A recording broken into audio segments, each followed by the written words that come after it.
The war in Ukraine needs to end. We've been saying this for a long time. It's been on the mouths, the tongues of Black Americans all throughout the country that we're tired of seeing our money in this country go to help foreign countries and not being spent at home, particularly in our Black communities, which are left in disarray. Underfunded, underdeveloped, under-resourced, and everyone says we don't have the money. Well, folks, it looks like the Ukraine war is coming to an end. It's going to come to an end because we're no longer going to fund it. Thanks. Just to follow up on Brian's question, I know contours of the congressional package is still taking shape, but can you provide us anything on a timeline or give us a sense of how quickly the U.S. would exhaust what it can provide to Israel before congressional action is needed? We have existing authorities and appropriations to support Israel in the near term. And I got asked last time, what does near term or what's a bit mean? I can't give you a date certain on the calendar because a lot of it's going to depend on their expenditure rate and what the replenishment ability is, or what the need is, and what our ability to do it is. But in the near term, we've got appropriations and authorities for both Ukraine and for Israel. But you don't want to be trying to bake in long-term support when you're at the end of the rope. And in Ukraine, on the Ukraine funding, we're coming near to the end of the rope. I mean, today we announced $200 million, and we'll keep that aid going as long as we can, but it's not going to be indefinite. Yep. Looks like America may put away the wallet, and that will bring peace. See, look, guys, we talk about this. It's like, okay, what caused the Ukraine conflict? What caused the war? It could be the fact that Ukraine wants to join NATO, and NATO is basically an extension of the United States, and Pooty Poot wasn't comfortable with having that on its so close to its border, having someone that's so aligned with the West, that's so aligned against Russia. It really wasn't rocket science. But now, with what's going on in Gaza and Israel, and America's got to be able to fund that. So John Kirby of the National Defense Association sitting up there telling you what's going to happen. The money's going to trickle out now. It's going to slow. It's going to go to drops to drizzles. Because make no mistake about it, America's giving Ukraine almost $120 billion. And now they're talking about giving them $220 million. Now, to you and I, regular folks, it sounds like a whole lot of money either way, right? But let's put it in terms that are quickly understandable to us regular folks. If somebody gave you $100,000 and then they gave you $200, you say their commitments changed. This has been my thing with Zelensky, Ukraine, and the whole thing. Zelensky doesn't care about Ukrainians. Yeah, because if he really cared about Ukrainians, he would have never took the U.S. seriously. The U.S. has a track record of telling people, we got your back, we got your back. And that's leaving out all the other stuff, man. That's leaving out everything else about how I feel personally about it, how I feel like Black community gets overlooked, how many white Americans feel the same way. You don't even have to feel white to feel like America doesn't take care of its people. In fact, Trump kind of ran on it. Make America Great Again was sort of a dig at our whole system of putting money in the pockets of other countries. I mean, I'm not saying that Trump tried to fix it, really, but I'm saying he ran on it. So here's my point, guys. I've been saying this for a while now. Initially, when the war first broke out, and then YouTube kind of got at me, demonetized a couple things, so I stopped talking about it.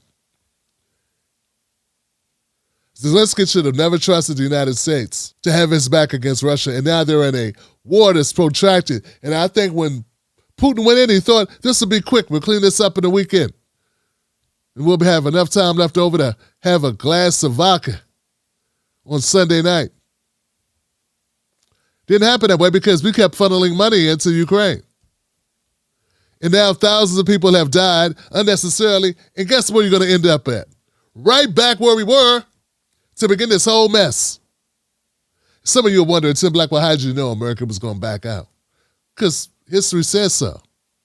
It's what we do. We did it during the Cold War when Afghanistan was fighting against Russia. Yeah, we were the ones funding Afghanistan, and then we We decided not to anymore. Yeah, we changed our minds. The CIA funneled money to Afghanistan, and Operation Cyclone is the name of it.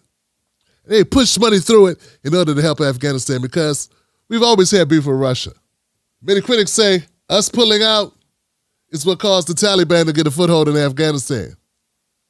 Yeah, because that's what we do. Remember Nam, Vietnam? We got in it to help the South Vietnamese, and we got out of it to help ourselves.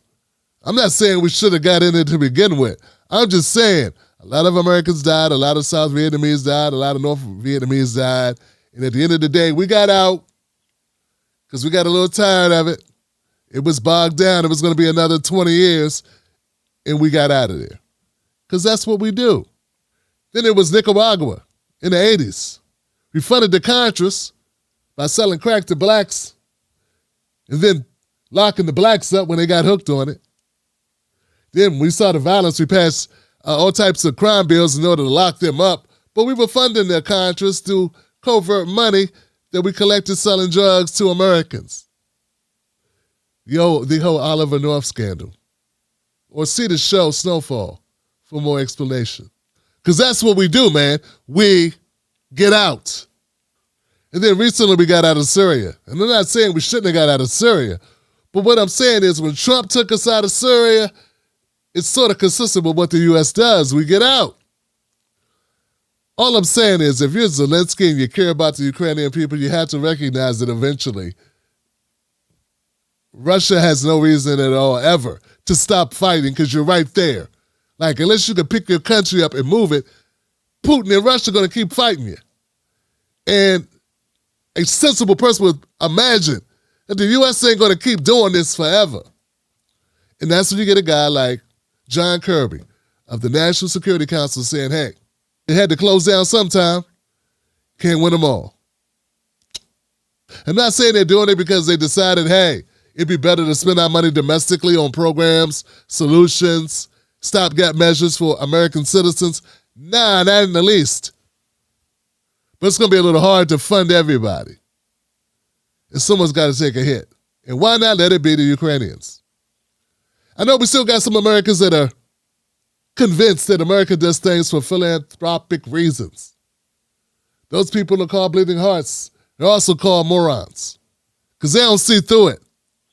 Well, as a black man living in America, knowing that America does very little to actually help us, I don't know where y'all been, but it's about time you figure it out. Above all things, America tends first to its own interest. And when they become interested in something else, they dump you. So hold on to your Ukraine vodka, your Nazi patches, whatever else you got over there, Zelensky.